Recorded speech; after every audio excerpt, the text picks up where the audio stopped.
Before we start, tell me where you are listening from in the comments. Maybe you are someone who thinks social media exists to help people connect and share information. Maybe you assume that platforms like Twitter, Facebook, and Instagram were created to bring people together and make communication easier.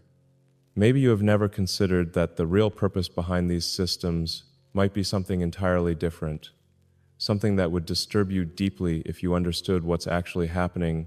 Every time you open one of these apps, this conversation is for you. I want to tell you about a discovery I made after spending months inside the operations of one of the world's largest social media platforms. Something so troubling about the true purpose of these systems that it changed how I see human relationships, democracy, and the future of civilization itself. This is not about privacy violations or data collection or any of the surface-level problems that people usually discuss when they criticize social media companies. This is about something much more fundamental and sinister, the deliberate engineering of human behavior in ways that serve powerful interests while destroying the very foundations of healthy society. Today, I want to expose this truth because I believe you deserve to know what's really happening to your mind, your relationships, and your ability to think clearly every time you engage with these platforms that have become central to how billions of people experience reality. The real purpose of social media is not connection, it's division. Not information sharing, it's manipulation. Not bringing people together, it's isolating them while making them feel connected. The entire system has been designed from the ground up to exploit fundamental weaknesses in human psychology in ways that generate profit for a few while causing profound harm to everyone else. This realization began when I started examining the actual algorithms that determine what content you see when you open these platforms. I discovered that the most important factor in these algorithms is not relevance, accuracy, or importance to your life, but your emotional response, specifically your negative emotional response.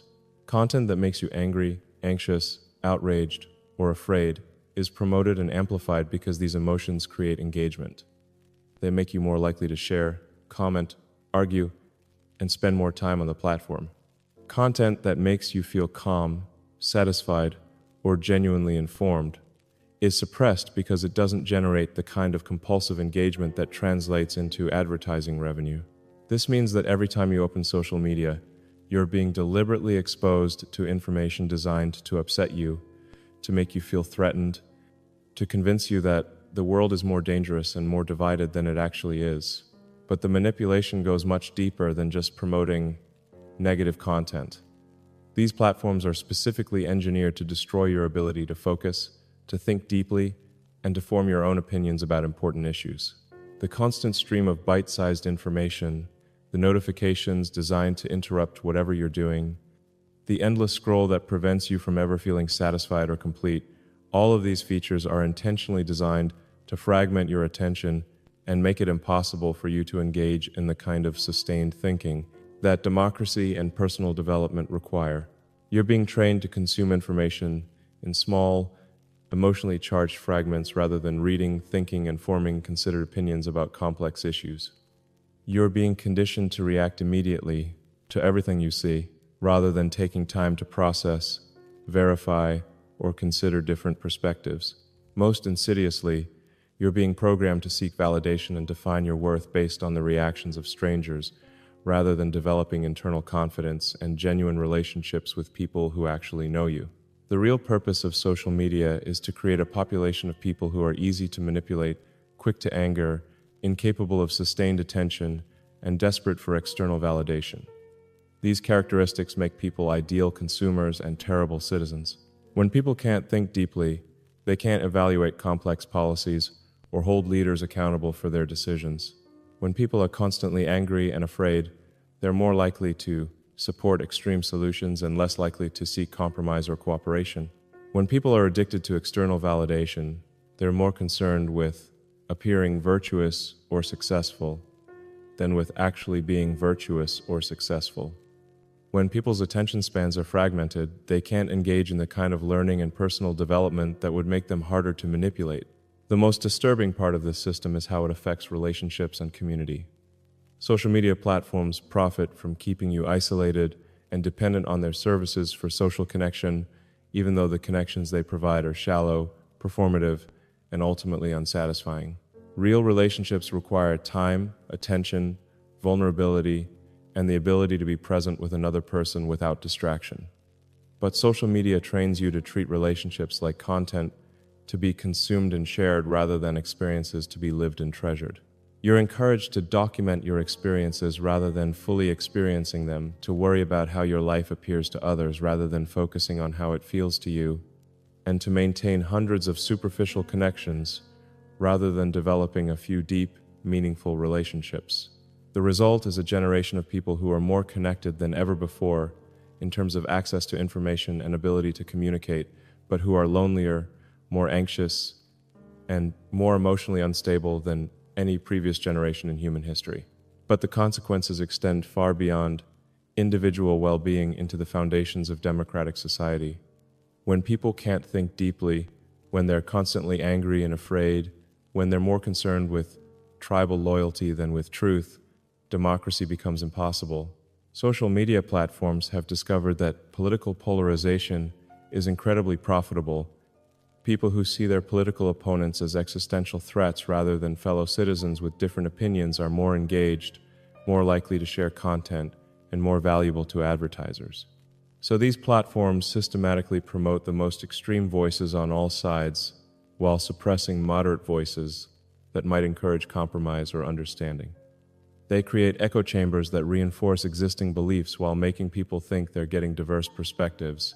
The result is a political environment where cooperation becomes impossible, where every disagreement becomes a battle between good and evil, and where people lose the ability to change their minds based on new information because changing your mind is seen as betrayal rather than growth. Let me tell you about a specific moment when I fully understood the scope of this manipulation, because I think you need to see how these systems work in practice to understand why they're so dangerous. I was reviewing engagement data from a series of posts about a controversial political issue. The posts that received the most engagement, shares, comments, reactions, were not the ones that provided the most accurate information or the most thoughtful analysis. They were the posts that used the most inflammatory language, made the most extreme claims, and painted the most frightening picture of what would happen if the other side got their way. Posts that included nuance, acknowledged complexity, or suggested that reasonable people might disagree received almost no engagement at all. The algorithm interpreted this pattern as success. It learned that inflammatory, extreme content was what users wanted to see, so it began promoting more content like this while suppressing more moderate voices. But what the algorithm couldn't measure was the long-term effect this had on people's mental health, their relationships, their ability to think clearly about important issues, and their faith in democratic institutions. I realized that I was watching the systematic destruction of civil discourse in real time, driven by algorithms that measured success in terms of engagement rather than truth, understanding, or social cohesion. The people consuming this content weren't choosing to become more extreme or more angry. They were being programmed to become this way by systems designed to exploit their psychological vulnerabilities for profit. This discovery forced me to confront the reality that social media platforms are not neutral tools that people use to connect and share information. They are behavior modification systems designed to change how people think, feel, and act in ways that serve the financial interests of the companies that control them. The real purpose of social media is to harvest human attention and sell it to advertisers. But the methods used to harvest that attention are fundamentally incompatible with human well-being, healthy relationships, and democratic governance. This discovery forced me to confront the reality that social media platforms are not neutral tools that people use to connect and share information. They are behavior modification systems designed to change how people think, feel, and act in ways that serve the financial interests of the companies that control them. The real purpose of social media is to harvest human attention and sell it to advertisers, but the methods used to harvest that attention are fundamentally incompatible with human well-being, healthy relationships, and democratic governance. But I need to tell you about something even more disturbing that I discovered during my time examining these systems. It's not just that social media manipulates your emotions and fragments your attention. It's that it systematically destroys your ability to trust your own judgment and form your own opinions about what's happening in the world. Here's how this works. Every piece of content you see has been filtered through algorithms that determine not just what information you receive, but how you receive it and what emotions you associate with it. You think you're seeing a representative sample of what's happening in the world, but you're actually seeing a carefully curated selection designed to produce specific psychological responses. The platforms track everything: how long you look at different types of content, what makes you scroll faster or slower, what triggers you to share or comment, what time of day you're most susceptible to different kinds of messages. They build detailed psychological profiles that allow them to predict and manipulate your behavior with frightening accuracy. But the most insidious part is that they use this information to gradually shift your beliefs and opinions in directions that serve their commercial and political interests. It's not obvious or dramatic. It happens through tiny incremental changes in what information you're exposed to and how that information is presented. Over months and years, these small manipulations can completely change how you see the world, what you believe is true, and what you think is important. You end up with opinions and beliefs that feel completely authentic to you, but that have actually been shaped by algorithms designed to make you more predictable and more valuable to advertisers. I realized this was happening to me personally when I started paying attention to how my own views on certain topics had shifted after spending time on different platforms. Ideas that I had never been exposed to before suddenly seemed obvious and important. Concerns that had never occurred to me became central to my thinking. At first, I attributed this to learning and growth, being exposed to new information and perspectives that helped me develop more sophisticated opinions. But when I traced back the sources of these new ideas, I discovered that they had all come through social media channels that had been algorithmically optimized to influence people with my demographic profile and psychological characteristics. This realization made me understand that social media represents the most sophisticated form of mass psychological manipulation ever developed. It's more effective than traditional propaganda because it's personalized, interactive, and disguised as entertainment and social connection. Traditional propaganda tried to convince everyone of the same things through obvious messaging that people could recognize and resist.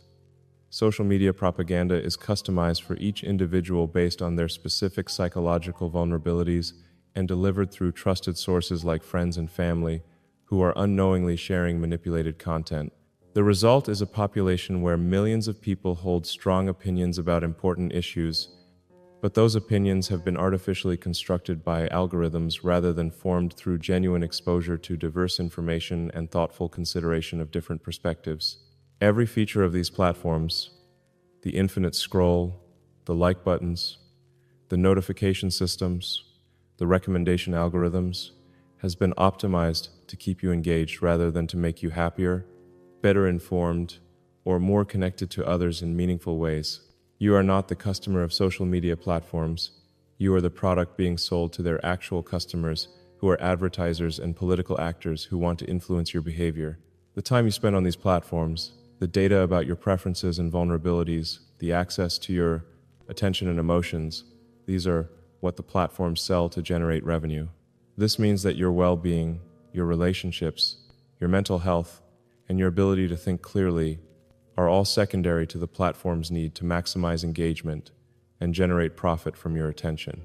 The manipulation is so sophisticated and so subtle that most people don't recognize it's happening. You feel like you're making free choices about what to read, share, and believe, but those choices are being shaped by algorithms designed to exploit your psychological weaknesses. You think you're staying informed about important issues, but you're actually being fed carefully curated information designed to reinforce your existing beliefs while making you more emotional and less rational. You believe you're connecting with friends and maintaining relationships, but you're actually engaging in performative social behaviors that create the illusion of connection while preventing real intimacy. The most tragic part is that these platforms have convinced people that the problems they create are actually benefits. They've taught people to see constant stimulation as engagement, emotional reactivity as passion, and superficial connection as community. But here's what I want you to understand. You have more power than you realize to protect yourself from this manipulation and to reclaim your ability to think clearly, form genuine relationships, and engage with the world in ways that serve your actual well-being rather than corporate profits. The first step is recognizing that these platforms are designed to be addictive and that your difficulty in controlling your usage is not a personal failing, but the intended result of sophisticated psychological manipulation. The second step is understanding that real connection, real information, and real community exist outside these platforms and require the kind of sustained attention and genuine presence that social media actively undermines. The third step is making conscious choices about how and when you engage with these systems, treating them like the behavior modification tools they are rather than like neutral communication platforms. You can choose to check social media at specific times rather than allowing notifications to interrupt your day. You can choose to follow accounts that provide thoughtful analysis rather than inflammatory reactions. You can choose to engage in real conversations rather than public performances. Most importantly, you can choose to invest your time and attention in relationships and activities that provide genuine satisfaction rather than the artificial stimulation that keeps you coming back for more but never actually fulfills you. The real purpose of social media is to profit from your attention while making you less capable of the deep thinking and genuine connection that make life meaningful. But you don't have to accept this trade-off. You can reclaim your attention, rebuild your ability to focus, and rediscover what it means to be fully present in your own life and relationships. The choices you